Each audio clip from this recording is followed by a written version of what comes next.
and the 3 steps that you should take before you step into buying your first house. So, number one is save as much money as you can as early as you can. So, not if you're buying a house tomorrow or 5 years from now, save as much money as you possibly can because there's a lot of costs that come associated with buying a house. I mean, you have your down payment, your closing cost, those move-in expenses.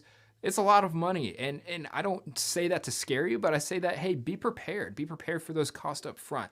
And now, with the down payment, there's a lot of opportunities out there where you don't have to pay that traditional 20%. Sometimes you can pay as low as 3%.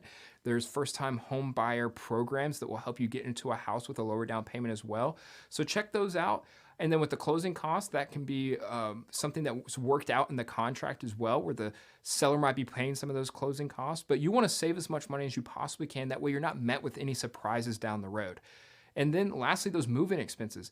You may not be thinking about that, but there's a lot of things that are associated with moving into a home. You might have to buy that washer and dryer. You might hate the color on the walls and you need a fresh coat of paint.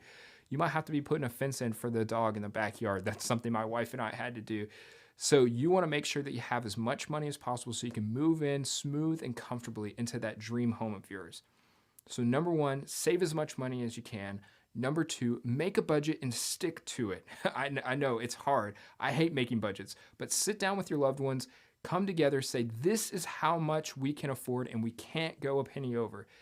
But it's true because if you go out looking for houses without making a budget, you're going to fall in love with a house that's outside of your budget and you may have gotten approved for a loan for that house. And then you jump into that house and you actually can't afford it and it's going to be tough. And you're going to have to cut out a lot of other things. So make a budget, stick to that budget. And number three, check your credit. I know that might sound obvious, but when's the last time you checked your credit?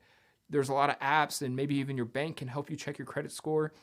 You can build up that credit score during this time of you looking for a house.